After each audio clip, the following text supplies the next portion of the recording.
네, 안녕하세요. 저희는 먼저 발표를 하기 전에 저희가 어떻게 발표할 거냐에 대해서 간단히 소개를 해드리려고 하는데요. 저희는 일단 한 가지 주제에 대해서 각기 다른 관점을 가지고 있어가지고 4명 모두 자신이 조사하고 싶은 내용을 각자 조사해가지고 그 스토리텔링 방식으로 과학기술과 인간이라는 큰 주제에 대해서 4가지 소주제를 발표를 하도록 하겠습니다.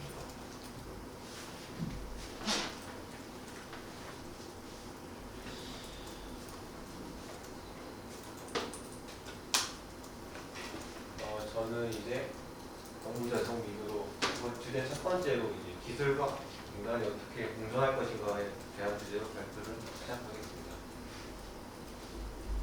먼저 저는 이제 4차 산업혁명이라는 배경을 간단히 설명드릴 건데, 일단 4차 산업혁명이라고 하면은 제가 기억나는 3가지를 단어를 키워딩 해서 소개해드리도록 하겠습니다. 먼저 4차 산업혁명이라면은 첫 번째로 이제 속도 측면에서 특징을 지을 수 있는데요. 1차, 2차, 3차와는 다르게 4차 산업혁명에서는 선형적인 속도와는 다르게 기하급수적인 속도로 인간의 개발을 이루었다라고 설명할 수 있고, 두 번째 이제 범위와 깊이. 이 범위와 깊이 측면에서는 이제 인간, 아니면 개인, 그리고 사업, 산업, 그리고 국가까지 이어서 하나의 변화가 이제 다층으로 그 연계 닿게 되면서 이 변화가 다층으로 일어나면서 깊이와 변화가 더욱더 깊어진다라고 이야기할 수 있습니다. 세 번째 이제 시스템 충격 면에서는 이제 아까 같이 말했듯이 이 사회 문제가 이 개인이 아니라 국가까지 넘어서 이제 다 같이 협력해서 해결해야 한다라는 측면을 담을 수 있습니다. 그래가지고 이제 제가 아까 4차 산업혁명에 대해서 간단히 말했었는데, 이 우리가 살아가는 4차 산업혁명에서 이제 우리가 무엇을 해야 하는지 과제에 대해서 제가 간단히 얘기해 보려고 합니다. 이 과제에 대해서는 나는 누구이며 어떻게 살 것인가라는 과제인데요.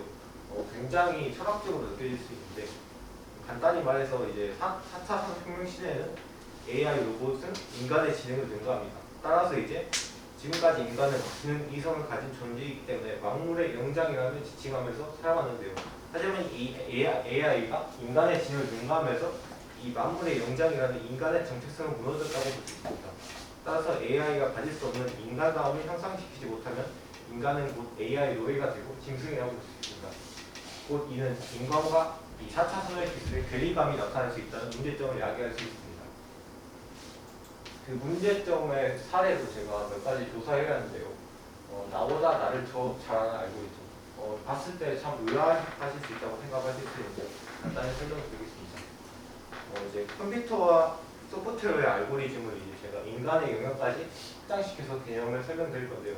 보통 알고리즘에 하면 어떤 문제나 이 상황이 주어졌을 때 해결책을 이제 탐구하기 위한 그 통로나 코드라고 볼 수 있어요.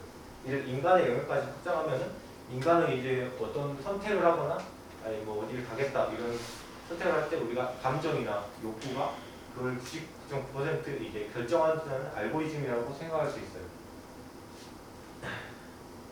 그런데 우리가 이 선택을 우리 감정과 욕망이 아니라 보통 우리가 어디 맛집을 찾아간다거나 내비게이션을 통해서 길을 찾아갈 때, 아니 뭐 우리가 주말에 영화를 볼 때 인터넷 매체를 통해서 그 인터넷 매체 알고리즘이 추천해주는 영화를 그대로 따라가는 경험을 우리가 보실 수 있어요.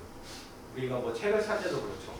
어떤 인터넷 쳐보거나 뭐 이게 평점이 높아서 아 이거 사야겠구나 이런 식으로 하면서 이 알고리즘이 따라가는 대로 하면서 우리 주체적인 능력이 아니라 알고리즘대로 따라가는 이런 문제점 형상을 보실 수 있습니다.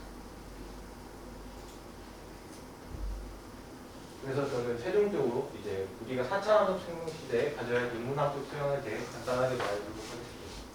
이제 4차 산업혁명 시대에는 AI가 인간의 지능을 능가하기에 AI가 할 수 없는 상황 맥락, 인식지능, 정신, 정서지능, 영감지능 등의 하나의 가장 중요하고 가장 중요한 성공 조건이 됩니다. 사람이 반려동물과 AI 로봇 중심으로 살면 사람도 짐승이 되고 로봇이 됩니다. 그러므로 사람의 내면 세계를 중시하고 사람과의 관계를 소중하게 생각해야 합니다. 2020년까지 요구된 능력은 과거와 전혀 다른 능력, 곧 지식보다 경험, 창의적 능력, 상상을 디자인하는 능력, 공감 능력, 통합적 인지 능력 등 또한 컴퓨팅 코딩 능력을 중요시 여길 수 있다고 생각합니다.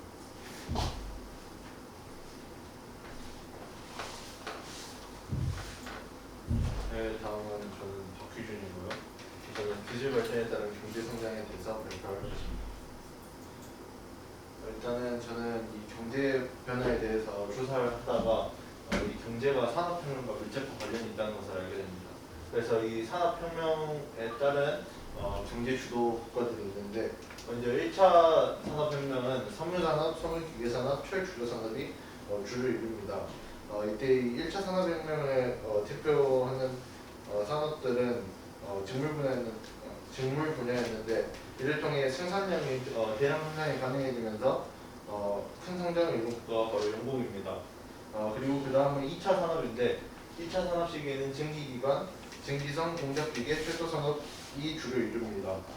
이때는 독일에서 연료를 인공 합성하면서 시작되었기 때문에 1차 산업혁명을 이끈 영국은 이후 2차 산업혁명을 통해 성장한 독일과 미국에게 주도권을 내어주게 됩니다.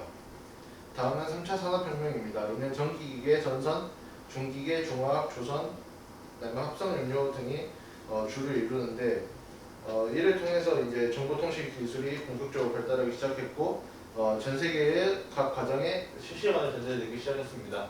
그리고 4차 산업혁명 시대에는 자동차, 항공기, 합성 소재, 석유화학, 내구소 비제 이 정도 등이 발전합니다.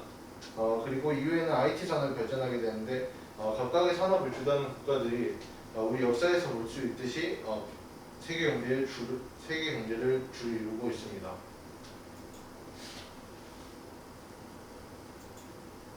다음은 이제 우리나라 한국에서의 경제 성장과 기술에 대해서 알아보았는데 지난 50년간 대외지향적 경제정책, 선진국 기술 흡수 이를 통해서 200년 이상 걸린 경제 발전을 50년 만에 성취하였다고 합니다.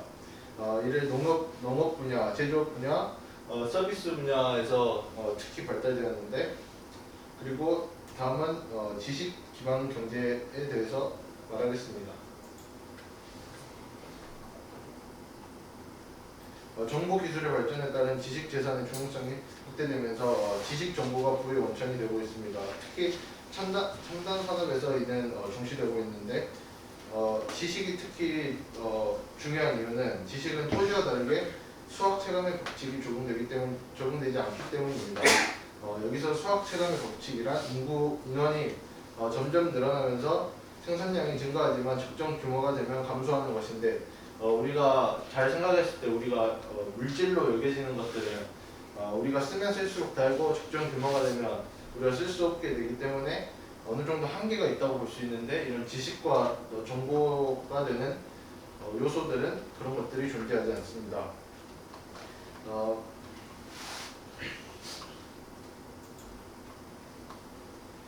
앞으로 경제 성장을 위해서는 창의력에 바탕을 둔 과학기술 연구 활동이 필요할 것이라고 여겨집니다. 이것의 상업화가 원활히 이루어지기 위해서는 경제활동과 마찬가지로 모든 과학기술 활동에 있어서도 경쟁과 보상이 완벽하게 보장되는 자유로운 시장경제 시스템이 정착되어야 합니다. 스위스 국제경영 개발연구원이 평가한 우리나라의 경쟁력 순위는 2003년 기준으로 정책 투명성, 행정 규제의 효율성 등 공적 규제 부문 및 노동시장의 유연성 부문에서 30개국 중 각각 14위, 25위에 머물러 있습니다. 특히 법규의 경쟁 촉진 정도 및 지적 재산권 보호 정도 순위가 각각 14위로 조사 대상 쪽 중하위권에 속합니다. 그 결과 한국의 종합국가 경쟁력은 15위로 중하위권에 위치합니다. 두 번째는 기업들의 연구개발과 혁신활동이 활발히 이루어져야 합니다. 국내 전체 기업의 매출액 대비 연구개발 투자의 비율은 전체 산업의 경우 2.31%이며 제조업은 2.36%를 기록하고 있습니다. 제조업의 경우 2000년 2.02%, 2002년 2.17%로 매년 증가 추세에 있는 것으로 나타났습니다. 하지만 자동차, 철강, 조선 등 국내 주요 산업의 연구개발 투자 비율을 보면 대개 선진국에 비해 규모가 작은 것으로 나타납니다. 더욱이 연구개발 투자의 71%를 대기업에서 지출하고 있으며 중소기업과 벤처기업은 각각 16%와 13%에 머물고 있으며 대기업 중에서도 상위 24가 연구비와 연구인력의 49.8%, 33.6%를 점유하고 있다고 합니다.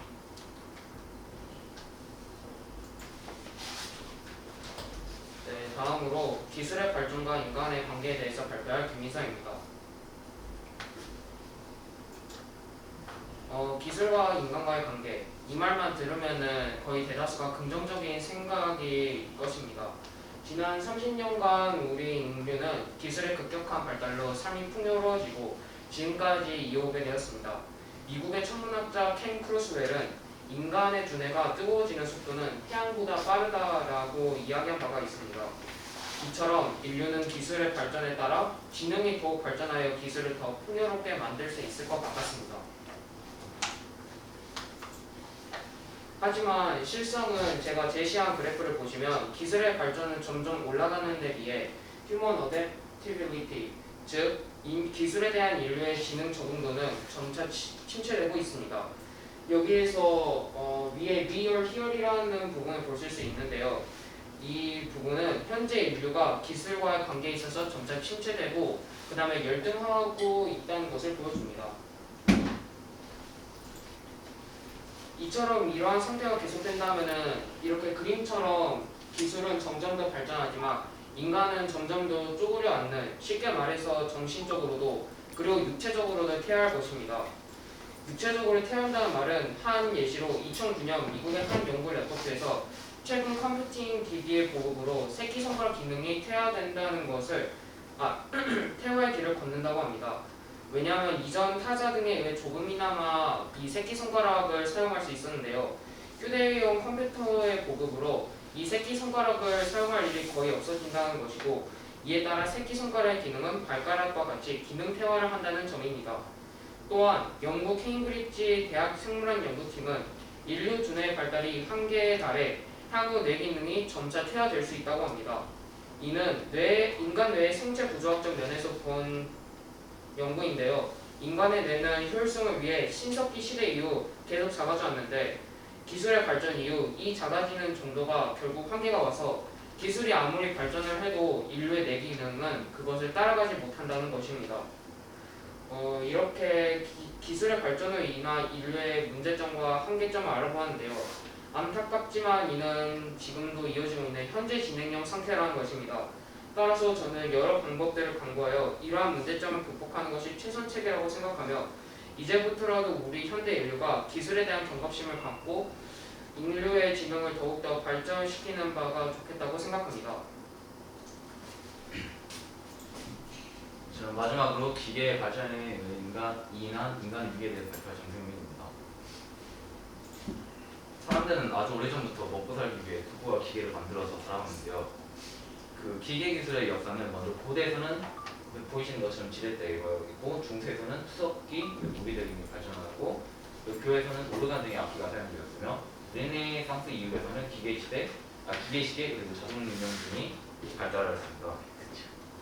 네, 이러한 것들의 동력기의 풍력과 수력이 조합되어 점차 대형이면서 복잡한 기계가 만들어지게 되었습니다. 18세기 이후 산업혁명에 의해 기계 기술은 비약적인 발달을 이루었고 이는 기계재 대공업으로 발전하였습니다.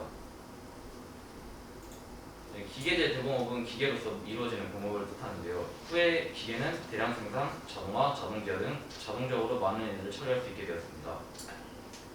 그러나 여기서 문제가 발생하게 됩니다.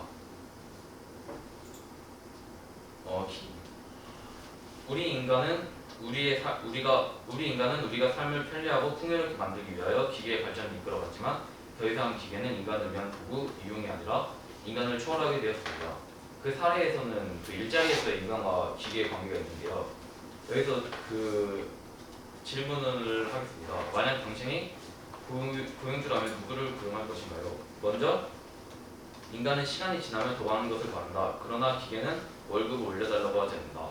인간은 수년 동안 훈련이 필요하다. 그러나 기계는 쉽게 소프트웨어를 업그레이드할 수 있다.